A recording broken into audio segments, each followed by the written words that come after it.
안녕하십니까. 이번 시간에는 어떻게 보면 우리 전기 수변 설비에서 가장 중요하다고 볼 수 있는 수변 설비의 용량 산정 비교 방법에 대해서 한국과 NEC 방법을 비교를 해서 제가 설명을 해 보도록 하겠습니다. 수변 설비 용량 산정하는 부분들을 먼저 보겠습니다.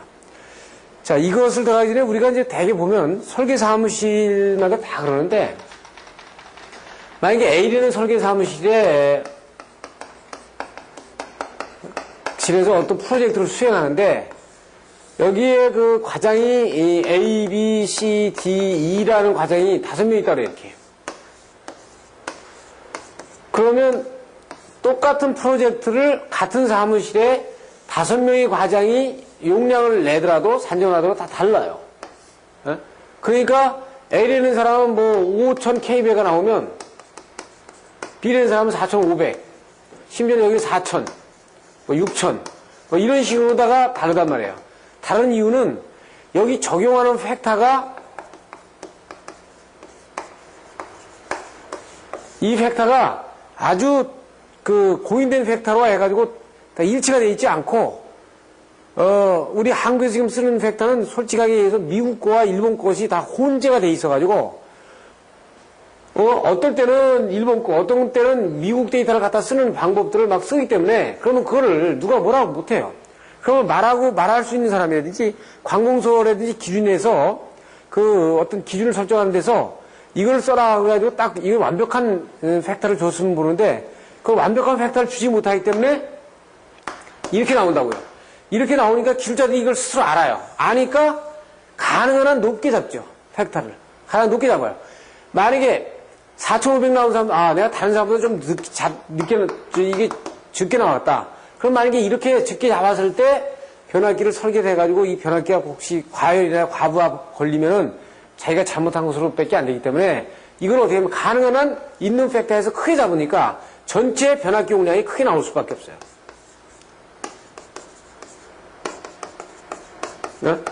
용량이 크게 나오니까 어떻게 있어요? 실제 나가보면 수용률을 30%에 쓰는 데도 있고 아주 이게 엄청나게 낮게, 그냥 과다 설비를 해가지고 하는 곳이 상당히 많단 말이에요. 그럼 변압기만 과다 설계냐? 그게 아니고 변압기 용량이 커지면 간선 커지죠.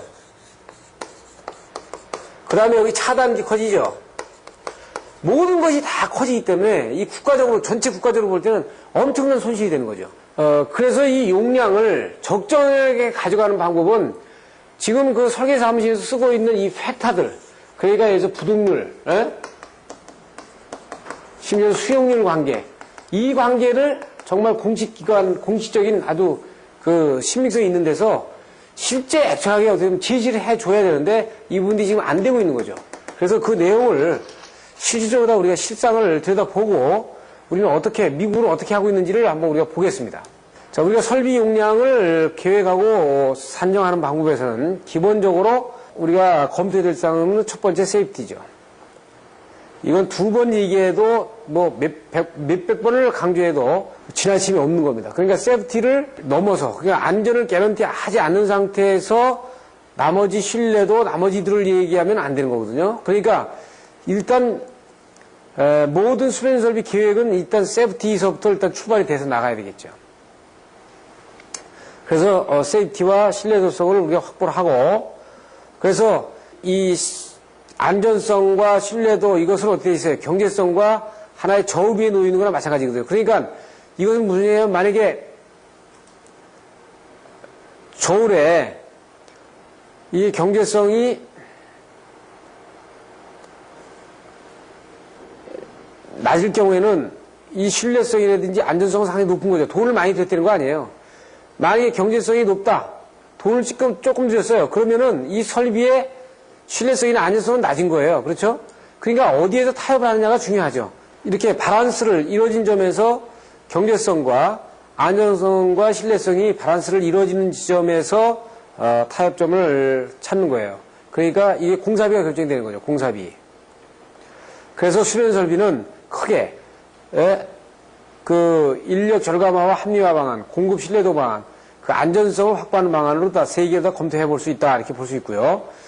그래서 경제성은 이제 지금 뭐 비용은 쌀수록 좋지만 이걸 싸게 하다 보면은 신뢰성이 상당히 낮아지는 부분이 있기 때문에 이것을 중간에 타협한다는 얘기를 제가 했습니다.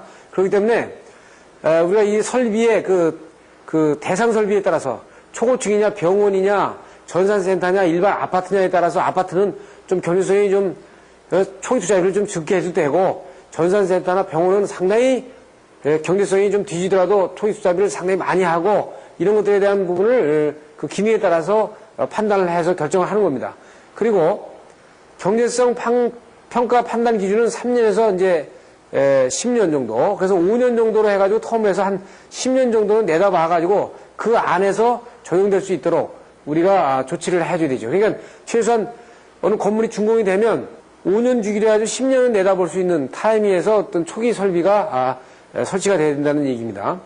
기타 주요 사항에서는 이제 조작, 취급이 간단해야 되고 유지관리 문제, 전압 변동, 환경대책, 장래 확장에 문제가 없어야 된다. 즉 뭐가? 수변설비 용량을 선정하는 문제가. 그래서 수변설비 계획 순서는 이제 대개 처음에 부하주사를 하는데 이것이 뭐예요? 이 부하주사는 빌딩을 처음 짓는다. 그럴 때는 부하주사가 안 되지 않습니까? 기존에 만약에 어떤 병원을 이설한다든지 이렇게 되면 부하주사가 되는데 이렇게 안 될 때는 이건 추정을 합니다. 그죠? 이건 추정을 해요. 사무실에 부하 밀도를 가지고 추정해야 들어간다고요. 그리고 부하기의 분포, 최대 수용 전력, 특수 부하 문제가 어떠냐, 수전 조건은 어떠냐, 그리고 자가 발전 장치는 어떻게 되고 변압기 용량 계산을 어떻게 할 거며 배전 전압은 어떤 방식으로 하고 단선 계통도에 대한 원하는 작성을 이제 하죠. 이걸 하기 위해서는 단락전류 계산하고 전압 변동, 보호 장치에 대한 부분을 선정을 합니다. 그리고 이제 제어 방법, 환경 조건, 변전소의 형식, 소요 면적 수정, 증설 대책 문제, 앞으로 그 추가 증설되는 문제, 그리고 기기에 대한 시방서를 작성하고 이제 반복 작업해가지고 비교 검사를 해야 되죠. 그러면 하나의 플로우 차트로 다 이렇게 나타날 수 있습니다. 이런 플로우 차트로 나타날 수 있는데 제가 이런 플로우 차트를 나타낼 때마다 제가 항상 하는 얘기가 있어요. 이게 대단한 거다. 일본 그 기술자들이 작성을 했습니다만 제가 매 강의마다 여러분들한테 그 강의하면서 몇 번을 강조를 했잖아요. 지금 제가 말씀드린 거는 현장에서 실제 여러분들이 설계를 해보고 감리를 해보고 시공을 해보지 않으면 이 플로우 차트에 대한 종목을 100번 외우더라도 어느 수험생이 만약에 이걸 다 외웠어요. 외워가지고 써냈는데 현장에 자기가 가 있지 않았어. 그러면 상당히 의미가 없어요. 지금 그러니까 이 플로우 차트는 현장에서 몇십 년씩 있던 기술자들이 하나씩 그 상황을 전개한 겁니다. 즉 처음에 부하 주사를 하는데 부하 용량과 부하 배치와 부하의 중요도, 특수 조건들을 따지고 그리고 설비 용량을 결정하고 그리고 그 다음에 정원계통의 계획을 잡는데 그걸 잡아가지고 돼 있어요. 수전전압을 결정하죠. 1호사냐 22,000이냐. 그래서 계약 조건과 입지 조건을 따져가지고 부하 전압을 결정합니다. 그리고 스켈레톤을 결정해요. 이제 완라인 스켈레톤을 결정하겠죠. 그럼 여기서 수전 방식이 검토되고 TR의 뱅크수 검토되고 모선 구선 방안 검토되고 접지 방식이 검토되고 배전 방식이 검토되고 비상전원 전원이 검토된다고. 이걸 합쳐가지고 스켈레톤을 입안해. 그 다음에 주회로 검토를 들어갑니다. 그러면 여기에 있어요. 전격 전류가 얼마냐, 단락 전류가 얼마냐, 지락 전류가 얼마냐, 전압 변동, 역률 개선, 전원 협조에 따라서 어디 돼요? 보호 시스템이 나중에 이제 나오겠지만 보호 시스템이 결정이 되겠죠. 그럼 이걸 가지고 주 기기의 전격을 결정하고 보호 방식을 검토해가지고 계정기 선정하죠. 그리고 감시 제어 방식을 검토를 하는데 여긴 뭐 22,900이면은 3상 4선식 CT와 PT와 SCR로 쓰겠다. 뭐 이런 방법에 대한 그 구체적인 안이 나오는 거예요. 그 다음에 이제 확정이 완성합니다. 스켈레톤을 완성하죠. 이건 안입니다. 여기서는 안이지만 여기는 확정을 하죠. 그리고 설비 형식을 검토하고 기기에 대한 그 중량, 뭐, 그 외형, 그 다음에 배치를 해가지고 레이아웃을 결정하지 않습니까? 그래서 계획 완료를 해요. 그러면 이 플로우 차트가 지금 보기에는 굉장히 쉬운 것 같고 여러분들이 아주 이해가 쉬운 것 같은데 이 부분이 외워서 나오는 게 아니고 여러분들이 몸에 체득돼서 나와야 된다 이거죠. 기술사의 몸에 체득돼서 나와야 되는 거예요. 그러니까 이게 쉬운 게 아니다 이런 얘기야. 그렇기 때문에 학문에서 수시로 하는 것들은 아주 쉽게 이해가 되더라도 이 부분은 어떻게 돼요? 현장에서 이런 시간의 시행착오와 거기에 대한 여러분들이 시간을 투여하지 않고 그 케이스에 대한 경험을 투여하지 않으면 수식을 아무리 잘 풀어도 아무 의미가 없다는 얘기입니다. 그래서 기술사라는 거는 그 이론과의 기술사와의 관계에서의 그 별도의 세퍼레이트 되는 부분은 분명히 있다라는 얘기를 하는 거예요. 그렇기 때문에 한간에서는 그렇게 합니다. 학원에서 뭘 가르치되 기술사를 뭐 학원에서 가르쳐가지고 배출하냐? 이런 말씀을 저도 많이 들어요. 에? 그래서 만약에 학원에서 어떤 이걸 페이퍼로만 가지고 달달달 외워가지고 된다면 이건 문제가 있는 거예요. 지금 보시는 것처럼 제가 계속 강조하는 것처럼 이것은 어떤 안을 내주는 거거든요. 이것을 여러분들이 직접 현장에서 체득을 해야 됩니다. 체득을 해야 돼요. 그러니까 기술사는 100층짜리 건물이나 50층짜리 건물을 자기가 기본 계획을 딱 받으면은 하룻밤에도 그 건물을 헐었다, 세웠다, 헐었다, 세웠다 할 수 있어야 돼요. 아, 그래서 발전기는 여기다 놔보고, 변전실은 이렇게 배치를 해보고, 간선은 이렇게 배치를 하는데, 아마 계단이 여기 놓이겠지. 이렇게 이쪽에 놓이면은 이런 부분에서 문제가 있고, 저쪽에 놓이면 이런 문제에서 문제가 있다. 아, 기계실은 어떻게 배치가 되겠구나. 머릿속에 그려가면서 다 이게 돼야 된다고요. 그러면 여러분들이 보일러도 알아야지, 펌프가 어떻게 되는지 알아야지, 소방펌프가 어떻게 되는지 알아야지, 전기만 아는 게 아니고요. 건축 구조는 어떻게 돼야지, 대개 건축 구조에서 EPS는 어디로 가고, 공조기는 어디로 설치돼야지, 에? 건축의 마감은 대충 어떻게 되지, 에? 장비관 입구는 대개 어디로 레이아웃이 결정이 되지, 소방의 배기닥터는 어떻게 되고, 이런 것들에 대한 그 종합적인 그 느낌이, 필링이 여기 머릿속에 들어와 있고, 몸속에 들어와 있어야 이 계획이 되는 거지, 외워가지고 안 된다 이거야. 예? 그렇기 때문에 우리 의제는 외우는 공부를 시키는 게 아니다고요. 지금 여기서 말씀드리는 것들은 어떻게 돼? 저를 통해 가지고 간접 경험을 통해서 그런 경험을 안 하신 분들이 시간을 조금 좁혀보자는 거예요. 의제는 분명히 외우는 공부 안 시킵니다. 저는 외우지 말라고 합니다. 수험생들에게 수도 없이 강조합니다. 외우지 말라고. 이거 어떻게 외워서 합니까? 이걸. 예? 이거 현장에서 자연 체득이 돼서 나오는 거지. 어떻게 이걸 외워가지고 답안지에다 쓰냐고요. 이거는 이렇게 답안, 만약에 외워서 쓰면 이건 전혀 의미가 없어요. 현장에서 말이에요. 에? 전혀 의미가 없다. 그래서 그 부분을 다시 한번 강조드리면서 이 내용을 진행을 하겠습니다. 자, 우리가 수업 용량을 산정하는데 부등률과 수용률, 부하율 이런 부분들을 적용을 하죠. 그러면 이것들을 왜 적용하느냐? 제가 항상 강의 때 항상 하는 얘기입니다만, 감소 팩터다, 이게, 감소 팩터. 이게 변압기 용량 감소 팩터죠.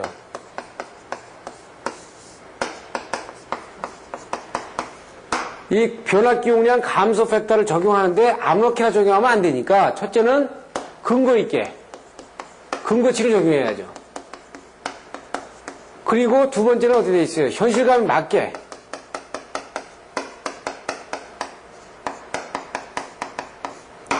세 번째는 변압기의 감소 팩터를 적용한다고 해가지고 어떻게 돼요? 이게 자스트로 가면 안 된다. 이게 딱 맞게 가면 안 되잖아요. 조금 어떻게 돼 있어요? 사용하는데 여유가 있도록 돼야 되죠. 그런데 문제는 이 변압기 용량 감소 팩터를 적용하는데 근거치를 적용하고 현실감 있게 여유치를 적용하는데 이게 출발이 미국에서 출발이 됐다 이거야. 여러분 뒤에서 이제 제가 일단 강의를 하겠습니다만 이 NEC에서 출발하고 있거든요. 그래가지고 이 NEC 거를 일본이 이거를 변형을 했어요. 변형을 해가지고 이거 우리가 갖고 다시 변형을 해서 갖고 들어온 겁니다. 그러니까 이것이 같이 뭉쳐져 있으니까 하나도 안 맞는 거예요. 응? 우리 국내에서는 어떻게 돼? 이거 중간에 두 개를 같이만 혼용해서 버린다고요. 그래서 이 내용을 정확하게 우리가 알고 가자는 얘기죠. 어떻게 아느냐? 우리가 먼저 개념적으로 다 보셔야 돼. 저는 그래서 이 강의 할 때마다 여러분들한테 이걸 외우지 말라고 그러는데, 우리가 예를 들어서, 보세요. 만약에 1호사 변전소가 있으면요, 1호사 변전소는 1호사 변전소끼리 이렇게 루프로 연결되어 있죠?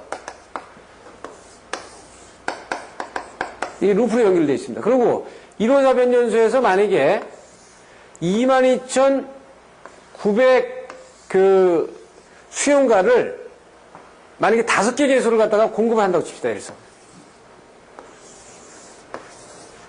보통 1호사 변전소가 45MVA의 하나의 TR을 가지고 있거든요. 만약에 두 개면은 90MVA입니다. 그러니까. 예? 그럼 한 변압기가 45MVA짜리 두 개가 있으면 90MVA예요. 세 개가 있으면 뭐 140MVA 정도 되겠죠.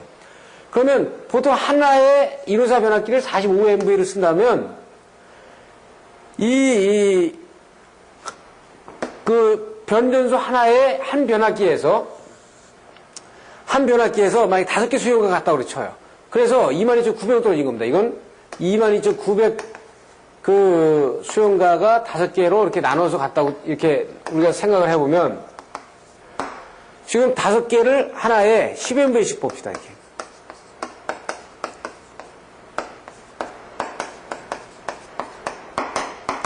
그럼 이게 50MVA가 되는데 실제 22,900에 10MVA가 될 때는 이 수용가는 어떻게 있어요? 이 수용가는 실제적으로다가 이 부하가 뭐 15MVA가 됐든지 이렇게 되는 거거든요. 왜냐하면 이게 동시에 피크로 걸리지 않지 않습니까? 피크로 안 걸리니까 여기는 이만큼 안 가져가도 되거든요. 그러면 이거를 합쳐놓은 이변전소는 더 이거보다 더 적어도 만약에 50MVA면은 50MVA의 수용가가 들어가면 어떻게 있어요? 50MVA. 여기 부동률을 1.3, 31.3이라는 건 30% 감안되는 얘기야. 만약에 1.5, 그러면 어떻게 50% 감안되는 얘기죠. 여기 어떻게 되어 있어요?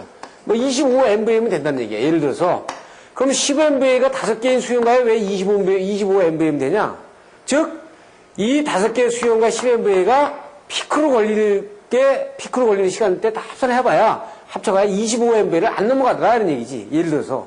그러면 부동률이 위로 올라갈수록 어떻게 되어 있어요? 굉장히 커지죠. 그리고 밑으로 갈수록 작아져요. 그러니까, 이거는 외울 필요도 없어요. 수용률은 뭐예요? 최대 수용 전력 1시간 평균입니다. 1시간 평균. 이거 시간이 반드시 시간을 여러분들이 잘 아셔야 돼요. 만약에 비상 펌프의 소방용 펌프의 수용률은 얼마냐? 우리가 100% 적용하잖아요. 100%. 100%. 비상용 펌프가 어떻게 돼요? 평상시 불 납니까? 평상시 돌아가요? 돌아가지 않지요. 하지만 불이 났을 때는 100% 돌아간단 말이죠. 그러니까 이건 어떻게 돼요? 비상용 펌프는 이 수용률을 적용할 때는 어떻게 돼요? 화재가 났을 때 이렇게 하겠죠, 이걸. 기간을 적용하지 않은데. 그러니까 평상시 비상용 펌프의 수용률은 얼마냐? 평상시 거의 제로예요. 왜? 돌지 않기 때문에. 하지만 어떻게 돼요? 화재가 났을 때는 100%의 수용률을 가져간다고. 그러니까 만약에 100등을 설치했는데 등 중에 70등을 피크로 킨다 그러면 이게 수용률이 70%가 되는 겁니다. 그렇죠? 그래서 우리가 보통 전등은 70%, 80%, 동력은 한 50%의 수용률을 갖죠. 그러니까 동력은 펌프가 10대가 있다면 5대만 돌린다는 얘기지. 자, 그렇게 감안을 해가지고 수용률을 적용해라. 그러면 수용률 적용하는 건 밑에 말단에 수용률을 적용하거든요. 그리고 부동률은 어떻게 돼 있어요? 부동률은 말단이 아니고 상위 계급에 올라가면서 피크로 걸리는 동시에 시간 타임이 다르니까 즉 어떻게 돼 있어요? 각 최대의 합성 수용 전력의 합이 항상 크죠. 최대 합성 전력보다. 이건 뭐예요?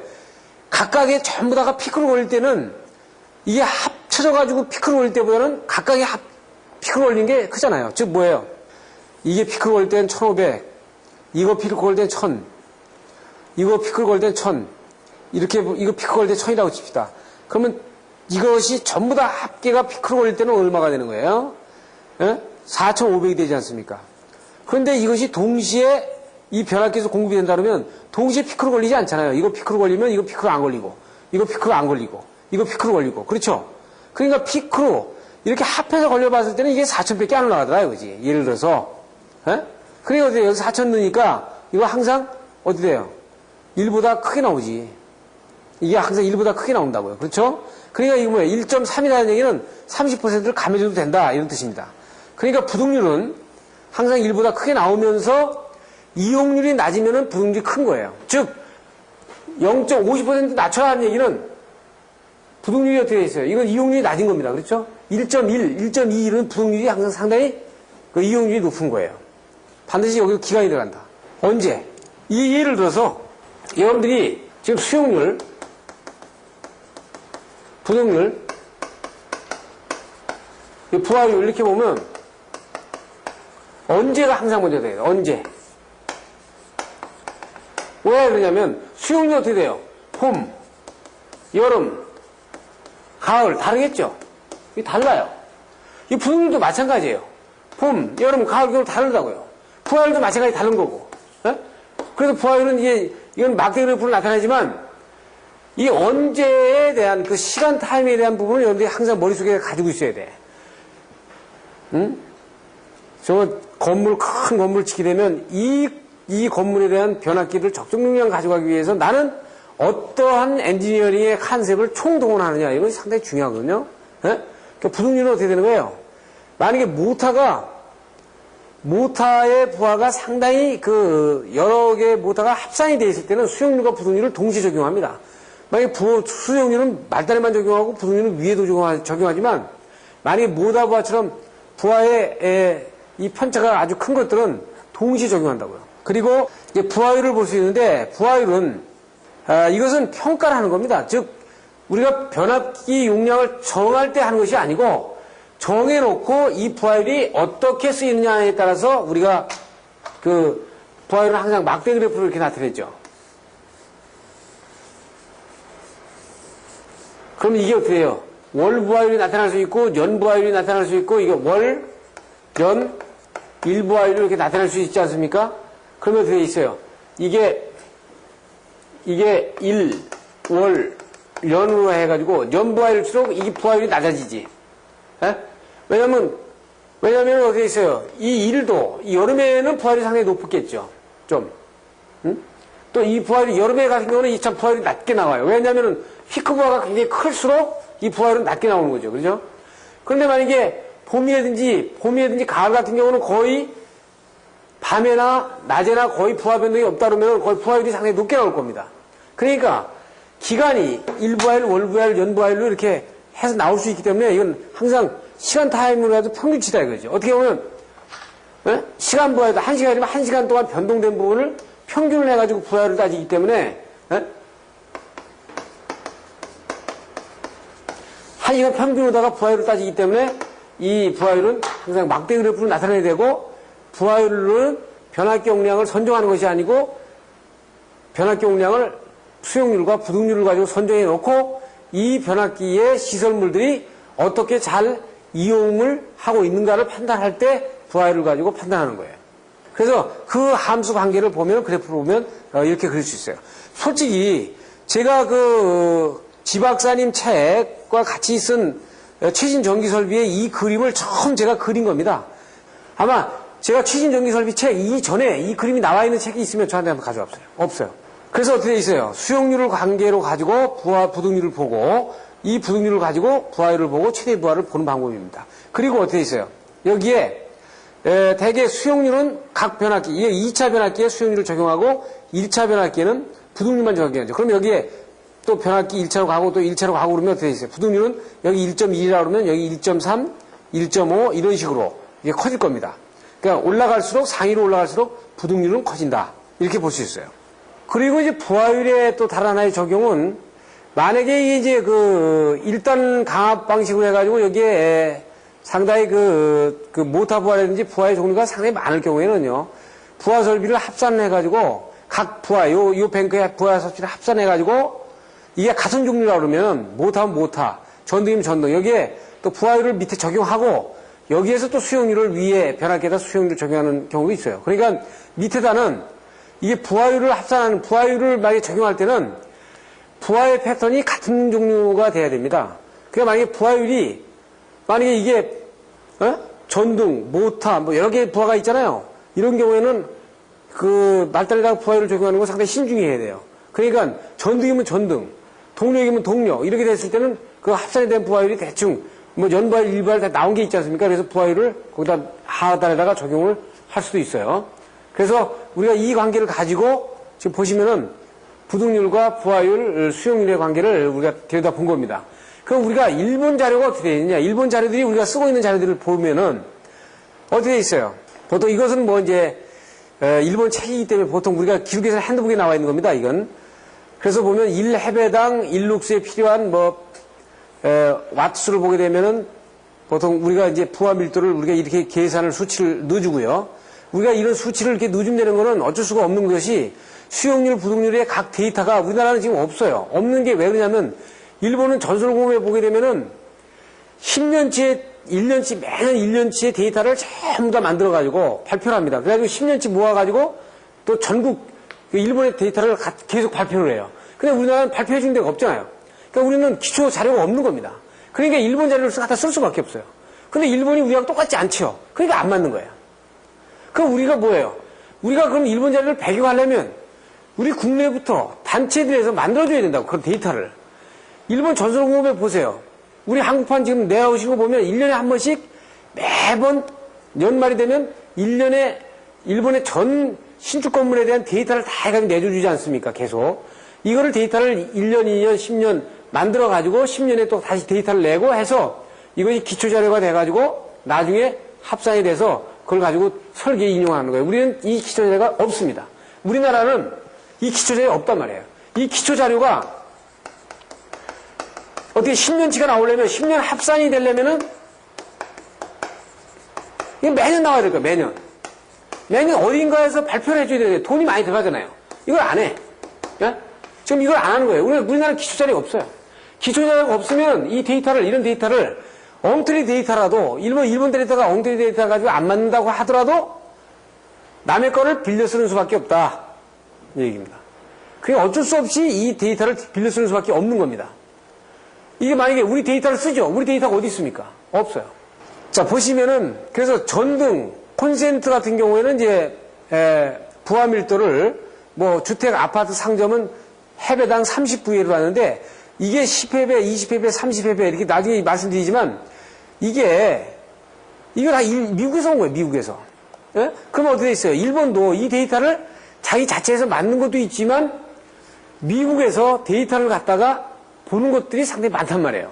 이래서 NEC 220의 3에 보면은요, 그 부하 단위 밀도를 보게 되면 여기는 어떻게 있어요?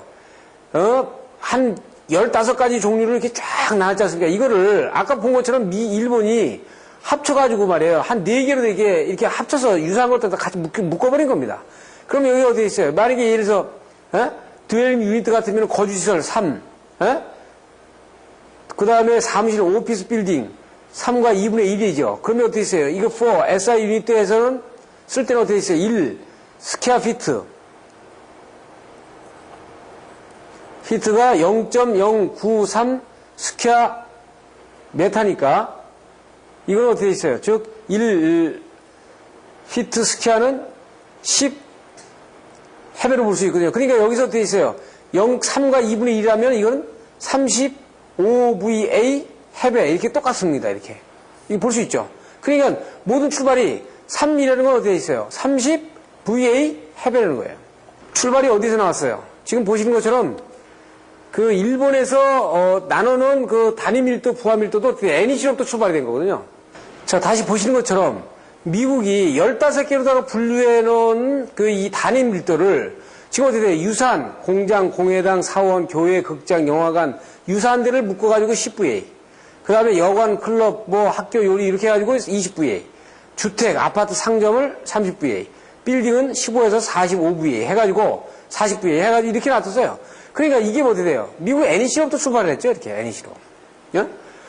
그러니까 또 일본은 또 이거를 만들 때는 또 나름대로 그런 데이터에 의해서 만들었다고 칩시다. 그러니까 우리는 이 데이터를 또 우리가 그냥 쓰니까, 쓸 수밖에 없으니까 이 데이터도 또 안 맞는 거예요.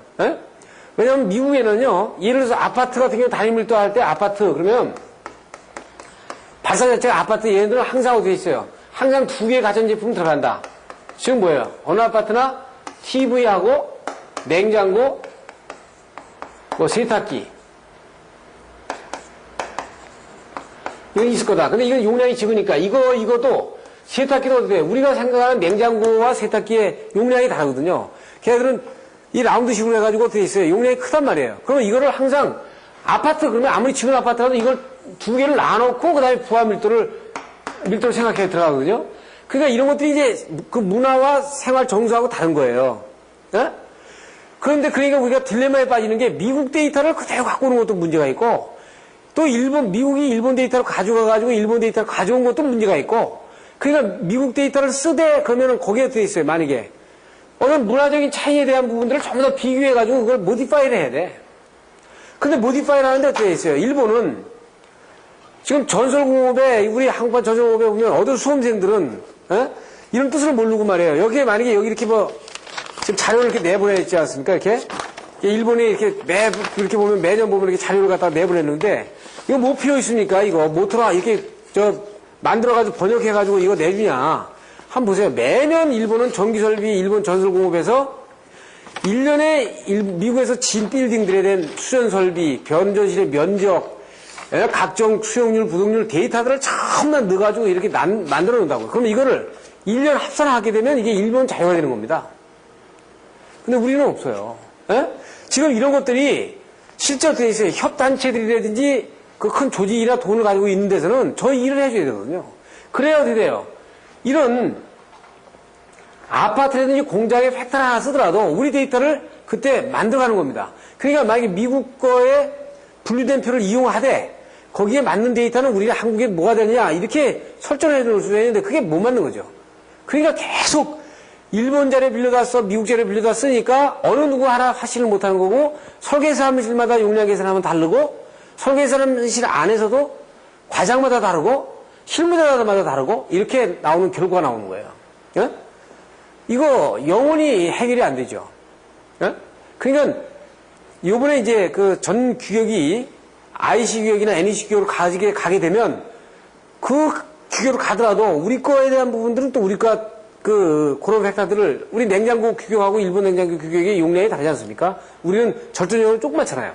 그러니까 그런 것들을 좀 우리가 달리 해줘야 되는 부분이 필요하다는 거지. 지금 보시게 되면 이제 빌딩의 동력 설비 소요 전력은 VA로 해가지고 냉방은 20에서 70 이렇게 여유가 있으니까 어떤 사람에 따라서 어떤 사람은 40 넣고 어떤 사람은 50 넣더라도 할 말이 없다는 얘기죠. 에? 이렇게 여유가 이게 구체적으로 돼야지. 그러니까 나중에 뒤에 NEC를 보시게 되면 NEC는 아주 구체적으로 돼 있어요. 에? 그러니까 어느 누가 뽑아도 똑같이 나온단 말이에요. 그리고 위생설비용, 엘리베이터용, 통신기계용, 전자기용 뭐 종합해가지고 이런 표로다가 이렇게 데이터를 제시하고 있어요. 그리고 수용률도 보면 생산공장의 수용률과 빌딩의 수용률 보세요. 전등부하는 뭐 74%에서 100%, 그럼 누구는 말이야 70%, 75% 적용하고 어느 과장은 80% 적용하고 어느 과장은 90% 적용하고 지금 우리가 고민인 거는 공장도 일반 생산 공장이 한두 개예요. 종류가 엄청나게 많지 않습니까? 근데 여기서는 어떻게 있어요? 뭐 광산, 재련, 석탄 뭐 이렇게 나타났지만 지금 여기에 안 들어가 있는 것도 있잖아요. 여기 안 들어가 있는 거. 여기 안 들어가 있는 것들. 예? 지금 빌딩도 마찬가지예요. 빌딩도 여기는 어디 있어요? 그냥 사무실하고 임대 사무실 빌딩 점포 백화점 해놨는데 이게 인텔리전트 빌딩 뭐 3등급인지 일반 사무실인지 예? 이 용도에 따라서 엄청나게 다르기 때문에 이 팩터가 구체적으로 나와줘야 되거든요. 이게 보통 많은 작업이 필요한 게 아니고 그래서 요번에 아마 한국조명전기설비학회에서 2001년에 많은 돈을 각 기관으로부터 모금을 해가지고 여기에 대한 사무실하고 이 백화점 이런 병원들만이라도 이 수용률을 적정 수용률을 한국 수용률을 만드는 작업을 지금 추진하려고 하는 것으로 알고 있습니다. 지금 상당히 우리가 늦은 감이 있지만 이건 상당히 주택공사나 여러 기관에서 많이 했어요. 많이 했는데 주택공사는 이제 아파트를 중심으로 많이 했죠. 해가지고 많이 데이터를 많이 냈다고요.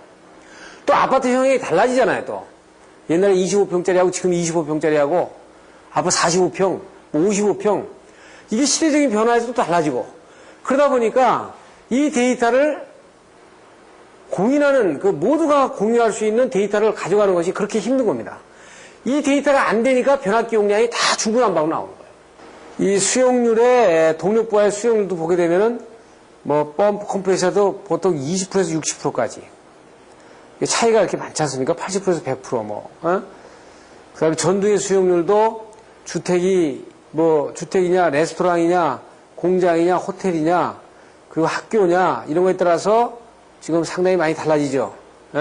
달라지는데 이 표도 최소에서 최대 평균이라고 되어 있는데 어떨 때 최소를 쓰고 어떨 땐 최대를 쓰고 어떨 때 평균을 써라 하는 구체적인 사례들이 없다는 얘기죠.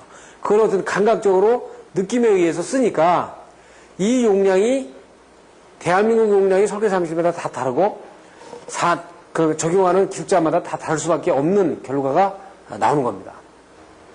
수용률 이쪽 부하율을 보면은 부하율은 지금 보면은 각 광산 재련 석탄 이렇게 되어 있는데 지금 이 부하율도 상당히 문제가 있어요. 왜냐하면은 한국의 부하율은 일반 수형과 가보면요, 부하율이 굉장히 낮아요. 그러니까 왜냐하면 변압기 용량을 상대적으로 굉장히 크게 만들어 놓기 때문에 부하율이 굉장히 낮다고요. 그러니까 얘들은 부하율을 벌써 7, 80%, 90%씩 쓰지 않습니까? 이렇게 70%, 90% 쓰면요, 변압기가 뜨끈뜨끈하다고요. 예? 변압기가 뜨끈뜨끈해. 그러니까 우리나라 같은 경우는 만약에 변압기가 뜨끈뜨끈하면 아마 난리가 날 겁니다. 지금 얘들은 어떻게 됐어요? 굉장히 부하율을 타이트하게 올려 쓴단 말이에요. 그러면 이 부하율대로 하면요, 변압기는 엄청나게 다 작아져야 돼. 한국의 부하율은 엄청나게 낮습니다. 이 데이터도 안 맞는 거죠. 그러니까 뭐냐면 수용률, 부동률을 정확한 데이터가 없으니까 좀 높은 거로 다 적용하죠. 변압기 용량 커지죠. 실제 부하는 적게 걸리죠. 그러니까 부하율이 낮게 떨어지는 거예요. 지금 아마 이런 정도의 데이터에 부하율을 쓰는 데가 우리 한국에서는 그렇게 흔치 않다. 여기 뭐 가스 수도 사업에 뭐 7, 80%의 부하율을 쓴다? 이거 대단한 거거든요. 7, 80%의 부하율은 거의 뭐 풀부하에 가까이 가 있는 거거든요. 이렇게 쓰는 데가 별로 없다고. 어? 2000km 변압기 용량에 뭐 4, 500km 걸고 쓰는 데가 부지기수로 있단 말이죠. 어? 그러니까 50% 이하. 그러니까 부하율은 50% 이하가 거의 50% 이상 돼. 어? 아마 그때 저 지회장님이 아마 한진의 용역을 받아가지고 한 몇 년 전에 대한민국의 부하율을 조사했는데 제가 알기로는 아마 평균 부하율이 한 30%밖에 안 되는 것 같아요. 예? 이렇게 떨어져 있는 부를 우리가 볼 수 있는 거는 이런 팩터의 부정확성 때문에 이런 원인이 야기가 된다. 부동률도 어떻게 돼 있어요? 부동률도 지금 두 개, 1.0하고 1.36로 줬는데 부동률도 천차만별이죠. 어떻게 1.0하고 1.36밖에 안 되겠어요? 그래서 이런 데이터를 못 쓰는 거야. 아까 말씀드린 대로 이런 데이터의 기본 데이터를 가지고 있지 못하니까 저 데이터를 그러면 뭐 기분 내키는 대로 만들 수가 없잖아요. 어떤 근거에서 만들어야 되니까 그거 만들지를 못하는 거죠. 자, 보시면은 그 수용 전력의 전체적인 계약 설비 용량을 계산하는 방법을 보게 되면요. 지금 예를 들어서 여러분들이 이제 기술사가 돼서 만약에 60층짜리 빌딩의 한 층에 예를 들어서 그 4,000해배짜리에 60층짜리 빌딩을 진다 그러면은 60층에 4,000해배. 그러면 4, 6에 24.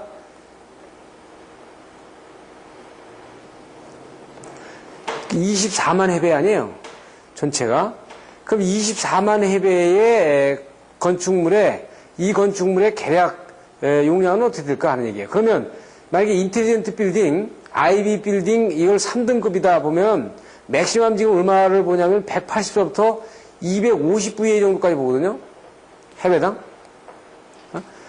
그러면 지금 보시면은 예를 들어서 그 60층 이걸 최신 건물 진다. 그러면 24,000에 200VA만 봐도 하더라도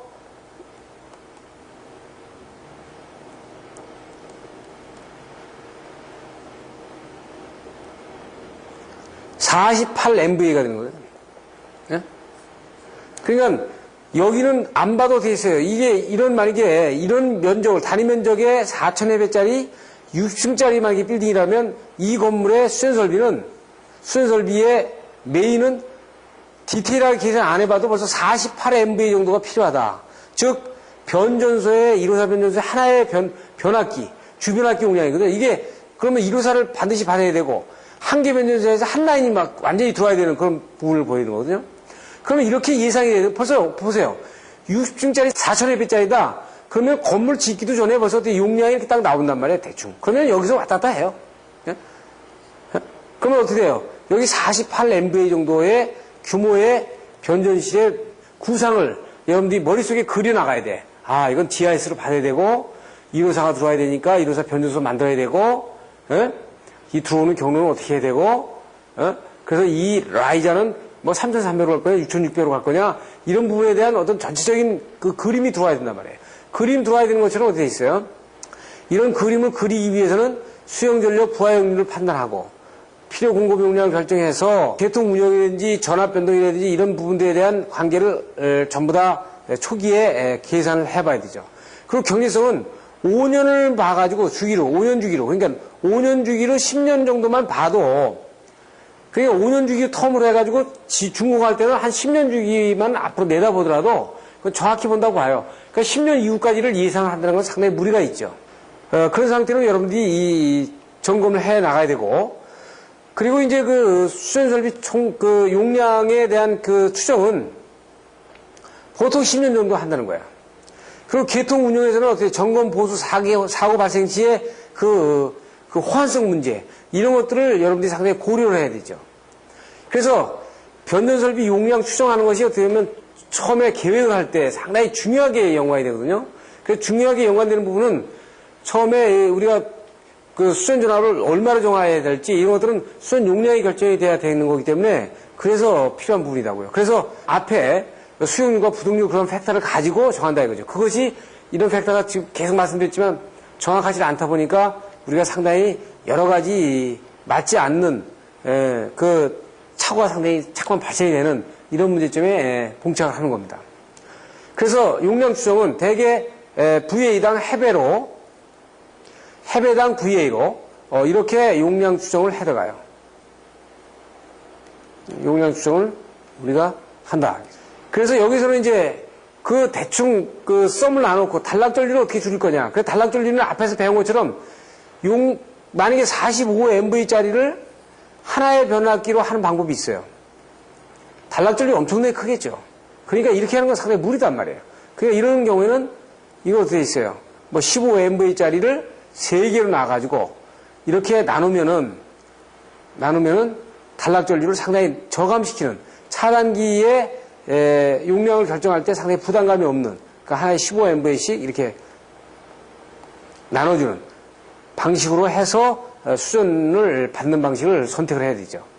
그리고 이제 전압 변동 문제가 이제 그 문제가 되죠. 그게 뭐냐면 들어와가지고 라이자에 이 60층이 된다 그래가지고 상당히 이 경관이 길어지게 되면 이 저압 배선 방식이든지 이런 건 상당히 안 되는 거니까 이런 것들을 어떻게 있어요. 고압이나 특고압으로도 돌려가지고 전압 변동에 대한 대책을 세워야 되고, 그리고 수용 전력을 이제 보면 그 부하 역률하고 필요 공급량하고의 관계식에서 우리가 보통 수용 필요 공급량을 정하는 부분을 봐요. 보통 우린 화학 팩터는 0.8 정도를 보니까 우리가 뭐 보통 수용 전력을 kVA나 MVA로 정합니다. MVA로 정하는데 어떤 그 수용가에서는 뭐 킬로와트로 전부 다 계산을 해가지고 이걸 kVA로 계산하는 방법이 있는데 보통 킬로와트로 계산하거나 kVA로 계산하더라도 같은 kVA로 같이 봅니다.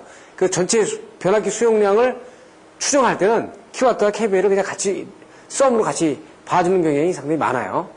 그래서 이렇게 우리가 이제 결정을 하는데 그럼 미국 측은 어떻게 결정하느냐 하는 것들을 이제 잠깐 보겠어요.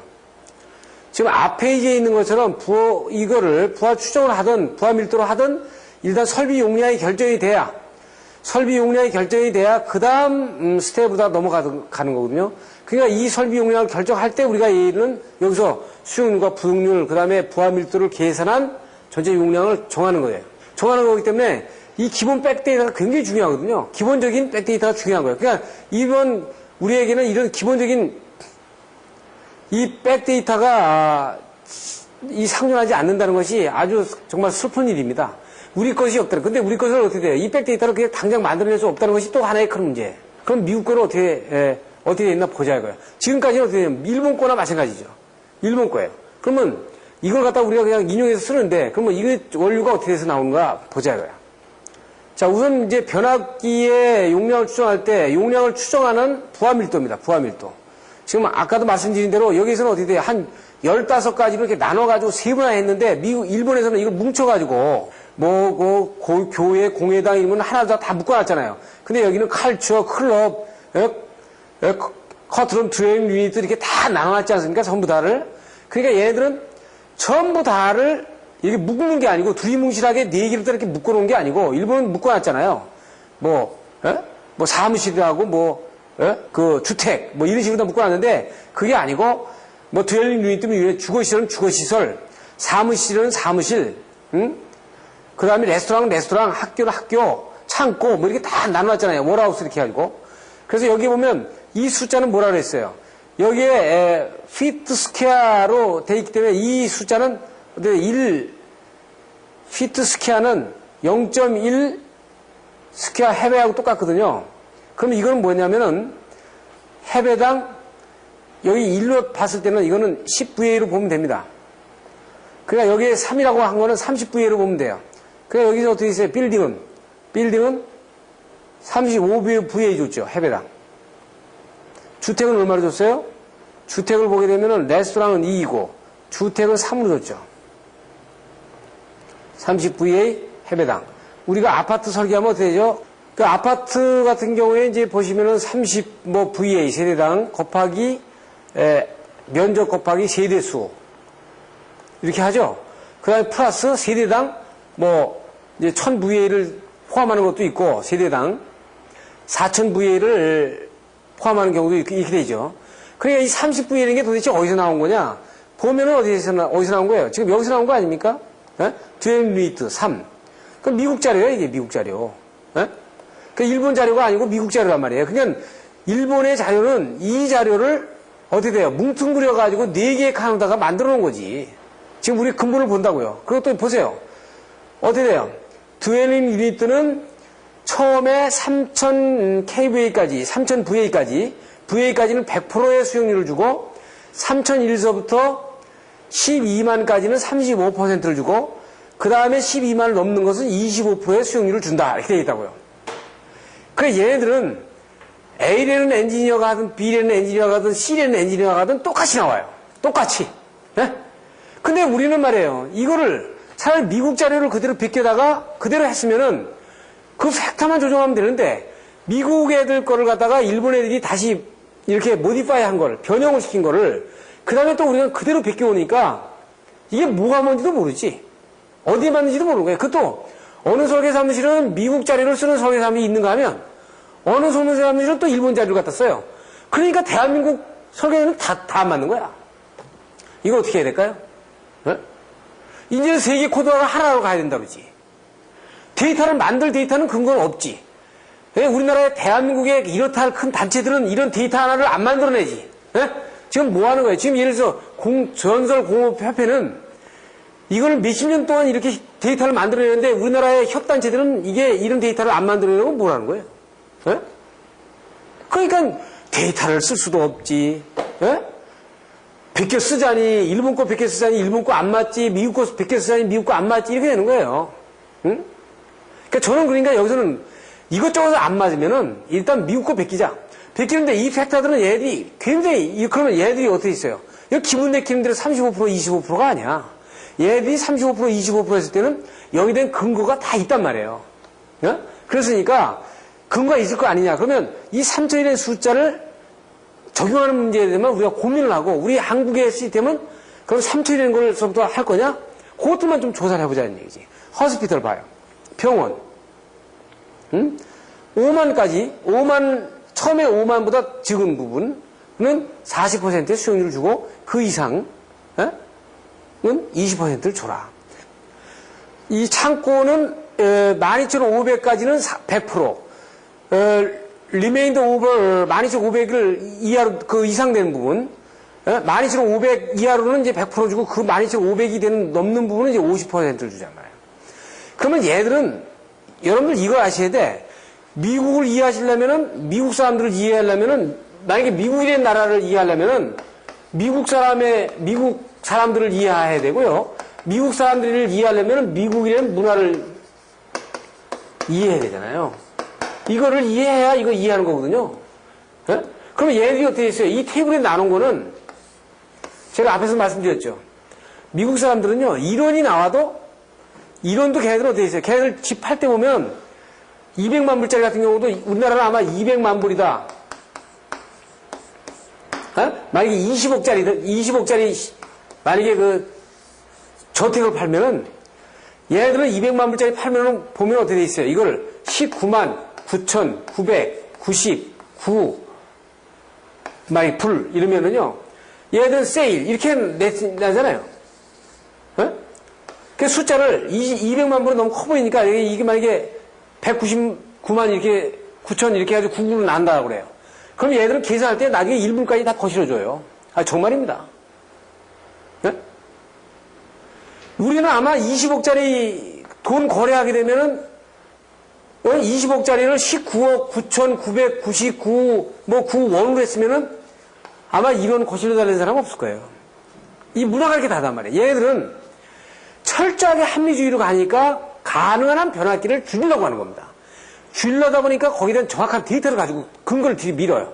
그러다 보니까 어떻게 돼 있어요? 얘네들은 정확하게 되는 여기다 또 여기 단서 조항을 두죠. 네? 그러면 A라는 기술자가 설계하나 B라는 기술자가 설계하나 C라는 기술자가 설계하나 다 똑같이 나오는 겁니다. 변압기 용량이. 우리나라는 어떻게 돼요? 이렇게 구체적이지 않고 뭐 40%에서 70% 예? 이런 식으로 돼 있으니까 그 기술자가 적용하면 이거 어디다 적용할까요? 그러면 대답하는 사람도 자신 있게 대답을 못하는 겁니다. 다른 부분 볼까요? Demand factor for non-dwelling receptacle load야. 이거는 어떻게 돼 있어요? 주거시설이 아닌 컨센트에서 디맨드 팩터를 할 때는 처음에 CKB까지는 100%, 나머지는 50%를 주라. 이거는 뭐예요? Household Electric Clothes Dryer. 그래가지고 어떻게 돼요? 우리로 말하면 그 세탁소에 다림질하는 쪽에서의 드라이어가 한 대 있을 때는 100% 그러니까 어떻게 돼 있어요? 4대까지는 100%를 주고 6대 있는 경우에는 80% 그래가지고 어떻게 돼 있어요? 40개 이상은 25%를 주고 11개에서 13개는 45%를 줘라. 즉 제가 말씀드린 대로 이거는 누가 11개에서 13개는 45%를 주려는 게 아무나 주려는 게 아니고 기분 내키는 대로 하는 게 아니고 이거는 아주 상당한 근거에 의해서 이 데이터를 많은 그러니까 이 NEC가 100년 동안 3년에 계속 업데이트 했지 않습니까? 그럼 계속 데이터를 압시키고 해가지고 이런 근거치를 제시하고 있는 거예요. 그러니까 우리 슬프게도 이런 근거치들을 만들지 못한다는 게 우리가 슬픈 일입니다. 이거는 100년 동안을 계속 3년에 한 번씩 이렇게 버전업을 시켜 들어온 거예요. 지금 이제 뒤에 연단된 자료가 번역이 돼가지고 쭉 나갔습니다만은 이 자료들이 쭉 있는데 지금 보시면은 얘들 어떻게 있어요? 만약에 demand load for household electric range 아닙니까? 그러니까 wall mountain range에 오븐이라든지 이런 부분들인데 용량이 12kg에서 9kg까지는 컬럼 A를 쓰고 3과 2분의 1 킬로와트의 이하인 부분에서 컬럼 B를 쓰고 3과 2분의 1에서부터 8과 4분의 1 킬로와트인 만약에 가정기기면은 컬럼 C를 써라 이거죠. 그럴 때 한 대 썼을 때에 8kg 줘라. 이건 100% 아닙니까? 이거 100%. 한 대 썼을 때. 이건 여기 어떻게 돼 있어요? 여기 12kg에서 9kg까지니까 거의 9kb까지니까 거의 100%지. 여기 80%. 그래가지고 이 개수에 따라서 쭉 나눴지 않습니까? 그러면 이렇게 이 팩터가 뒤에서 쭉 있지 않습니까? 이게 이제 이렇게 구체적으로 계산하는 방법이 있고 이거 옵셔널하게 계산하는 방법이 있어요. 그러니까 옵셔널하게 계산하는 방법에는 이런 얘기는 뭐냐면 이건 옵셔널 칼큘레이션은 계략 계산이야. 네? 그러니까 런썸하게 계산하는 방법, 빨리빨리 계산하는 방법이에요. 그래서 예를 보세요. 뒤에 보시면은 뭐 옵셔널 칼큘레이션 어떻게 디맨드 팩터를 계산하는데 드리오와 모아 멀티 패밀리 드웰 유닛. 그러니까 만약에 다세대 주택이 있는 경우에 다세대 주택인데 세 세대 이상인 다세대 주택의 드웰 유닛의 주거시설의 디맨드 팩터를 계산하는 방법은 세 세대부터 다섯 세대까지는 45%의 디맨드 팩터를 줘라. 만약에 62세대가 넘어가면 디맨드 팩터는 23%를 줘라. 옵셔널하게 계략 계산하는 방법은 이렇다 이렇게 준 거죠. 자, 이렇게 이 데이터들 뒤에 보이는 수많은 데이터들이 여기 보시면은 뭐 디맨드 팩터인데 서비스 엔트런스 컨덕터 for 스쿨, 뉴 레스토랑, 새로운 레스토랑에 대한 부분에 대해서 증가되는 부분, 이것도 뭐 증설되는 부분, 뭐 기존에 있는 부분 다 다릅니다. 제가 IC, NEC를 비교 강의하는데 이 부분에 대한 것은 저희 IC, NEC 강의를 들으셔야 돼. 그래서 IC, NEC 강의에서는 이걸 디테일하게 IC와 NEC를 비교해가지고 국내 거하고 전부 다를 제가 강의를 합니다. 여기서는 뭘 본 거냐면은, 한국의 수용률 팩터를 적용하는데 왜 문제가 있으며 그 출발점이 어디에 있으며 미국 팩터는 어떻게 출발을 했는지 이걸 갖다 비교해서 지금 본 거예요. 지금 보시는 것처럼 지금 미국을 보면 디맨드 팩터만 봐도 수용률만 봐도 어떻게 됐어요? 100년 동안 3년에 한 번씩 계속 버전업을 하면서 3년에 한 번씩 계속 개정을 했단 말이에요. 이 개정을 왜 한다 그랬어요? 이게 보험사 직원들이